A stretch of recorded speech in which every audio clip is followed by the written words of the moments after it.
রহমতুল্লাহ, দাঁড়াও আমি একটু ভিডিও করে নিই। হ্যাঁ, আজকে যশোরের এক রুগীকে আহ, তার বৈশিষ্ট্য কাউরঘা টাইপের, ছোট বিচি, এরপর একটু বড় আকার ধারণ করে, হ্যাঁ, পরবর্তী বৃদ্ধি পায়। তো তারে অনেকগুলো ওষুধ দিলাম, রাস্টক্স, লিডাম, তারপরে রিং দাঁতের বৈশিষ্ট্য তার ভিতর বিদ্যমান, এজন্য টেলুরিয়াম, সাথে পেট্রোলিয়াম ফেটে ফেটে যায়। হ্যাঁ, তো এরপর আরও রস ঝরে, ক্যালফস, ক্যালিমিওর, হ্যাঁ, তারপরে চটা পড়ে, এইগুলো বৈশিষ্ট্য রয়েছে। এবং ঘা খুব প্রচণ্ড, মানে চুলকানি, অ্যালার্জি ভাব রয়েছে। তো আলহামদুলিল্লাহ 1 কেজির মতো হবে ওয়েট, এতটাও না, 600 গ্রাম প্লাস হবে হয়তো। তো সেটাও তারপর মেপে দিলাম। কিন্তু 1 কেজির মতো হলে স্ট্রিট ফার্স্টে আজকে প্রথম ওষুধ দিলাম, ডেলিভারি করলাম। বাসায় এসে ডেলিভারি ম্যান ওষুধ নিয়ে গেল। আলহামদুলিল্লাহ, একটা নতুন অভিজ্ঞতা হলো। কালকে থেকে স্ট্রিট ফার্স্টের ইয়াতে পিক আপ রিকোয়েস্ট দিয়ে স্ট্রিট ফার্স্ট কুরিয়ারে সেখানে আইডি করলাম। আইডি করে আইডি আবার সেটা অ্যাপ্রুভ করাইতে সেই কাল থেকে আজ পর্যন্ত অনেক সময় নিল তারা। হ্যাঁ, এই জন্য ওষুধটা ডেলিভারি করতে একটু সময় লাগলো, তবে একটা অভিজ্ঞতা, আজকে সেটা সম্পূর্ণ করলাম। আলহামদুলিল্লাহ, ভালো লাগলো যে রোগীরা অনলাইনের মাধ্যমে তারা সেবা নিচ্ছে, আলহামদুলিল্লাহ। এবং ওষুধটাও সুন্দরভাবে দিতে পারলাম। এইমাত্র কুরিয়ার ম্যান এসে ওষুধ বাসা থেকে নিয়ে গেল। তো রোগী হাতে পাওয়ার পর আপনাদেরকে আপডেট জানাবো। ওয়ালাইকুম আসসালাম ভাই। তো এই হলো ছোট করে আপডেট। আর এটা কাউর ঘা, আসলে আমার পাশের কাকা, তিনিও ওষুধ নিয়েছেন পাশের বাসার। তার অবশ্য রোগটাও আলহামদুলিল্লাহ নিরাময়ে অনেকটাই হয়ে গিয়েছে। হ্যাঁ, তৃতীয় ডোজ তার চলতেছে। তো এই রোগগুলা অনেক, কারো 20-25 বছর ধরে হয়, কারো 4-5 বছর। যে পেশেন্টকে দিলাম সে, তার 4-5 বছরের রোগ। তো প্রথম ডোজ দিলাম, আশা করি সে সুন্দরভাবে খেলে উপকার পাবে। আর বর্তমান এবছর চুলকানি, অ্যালার্জির যে সমস্যা প্রতিটা মানুষেরই, প্রচুর মানুষের হয়েছে। এবং ডেঙ্গু এবং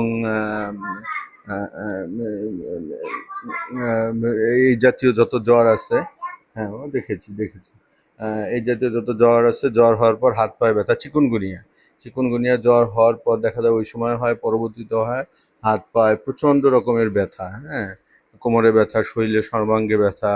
এবং এরকম ব্যথা, এটাকে অনেক সময় ল্যাংড়া জ্বরও বলা হয়ে থাকে, মানুষকে একবারে ল্যাংড়া করে দিচ্ছে।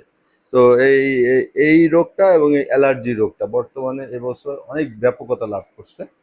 কেউ কেউ বলে করোনা টিকা দেওয়ার কারণে হয়েছে, কেউ এক একজন এক এক রকম বলে। তো যে যাই বলুক না কেন, আলহামদুলিল্লাহ হোমিওতে এগুলোর ভালো ট্রিটমেন্ট আছে। তো চিকিৎসা নিলে, একটু ধৈর্য ধরে করলে, খেলে, চিকিৎসা নিলে আল্লাহ রহমতে ভালো হয়। তবে হোমিও চিকিৎসাটা এরকম করে, যেমন গাছের শিকড় কেটে দেওয়ার জন্য যে চিকিৎসা, সেটা হলো হোমিও করে। যে গাছের ডালপালা কাটে না, যে আবার এটা হবে, হ্যাঁ, গাছের শিকড় কাটে। তো ওই শিকড় কাটতে গেলে এই ওষুধটাকে চিকিৎসা একটু সূক্ষ্মভাবে নিতে হয়, একটু সময় সাপেক্ষ।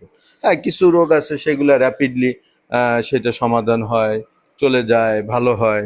কিন্তু আরও কিছু রোগ আছে জটিল টাইপের, আর টিউমার বলেন, ক্যান্সার জাতীয় বলেন, তারপরে আপনারা পাইলস জাতীয় বলেন, বাত ব্যথা, হ্যাঁ, বা রিমাটোলজি যে বিষয়গুলো জড়িত, হ্যাঁ, আর্থাইটিস বা এই জাতীয় আর্থাইটিস টাইপের, হ্যাঁ, তারপরে পক্ষাঘাত বা প্যারালাইসিস, ব্রেন স্ট্রোক, হ্যাঁ, হার্টের সম্পর্কিত, মেদ মেদ সম্পর্কিত, এরকম আলহামদুলিল্লাহ অনেক রকমের চিকিৎসা এই পদ্ধতি রয়েছে। আর আপনারা জেনে থাকবেন যে হোমিও চিকিৎসার জনকই ডক্টর হ্যানিম্যান, তার ওয়াইফের দুরারোগ্য ব্যাধি, সে অনেক বড় ডাক্তার ছিল এলোপ্যাথির, কিন্তু তার ওয়াইফের এই ধরনের চিকিৎসা নিয়ে সারার পর তিনি পরবর্তীতে এটা গবেষণা করে এই হোমিও চিকিৎসার জনক হন।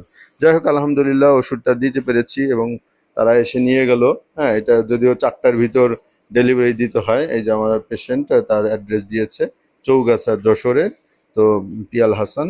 তো দোয়া করবেন রুগীদের জন্য, আল্লাহ যেন তাদেরকে সুস্থতার নিয়ামত দান করে। আমি আমার সাধ্যমতো চেষ্টা করতেছি। আমার আব্বাও হোমিও সেবা দিয়ে অনেক মানুষকে রোগ থেকে মুক্তি দেওয়ার জন্য অগ্রণী ভূমিকা পালন করেছে। আমি ওরকম চেষ্টা করছি। সবাই দোয়া রাখবেন যেন আল্লাহ সবাইকে সুস্থতা দান করে এবং রোগীটা ভালো হয়। এই যে এই ধরনের সমস্ত রোগের চিকিৎসা এখানে রয়েছে, ভিডিওতে দেখতে পারবেন। হ্যাঁ, তো সবাই ভালো থাকবেন, সবাই রুগীদের জন্য দোয়া করবেন। আল্লাহ যেন সবাইকে সুস্থতার নিয়ামত দান করে অসুস্থতার নিয়ামত থেকে। তো আসসালামু আলাইকুম ওয়া রাহমাতুল্লাহি ওয়া বারাকাতুহু। সন্ধ্যা হয়ে আসছে, হ্যাঁ, নামাজের প্রস্তুতি নিতে হবে। ভালো থাকবেন।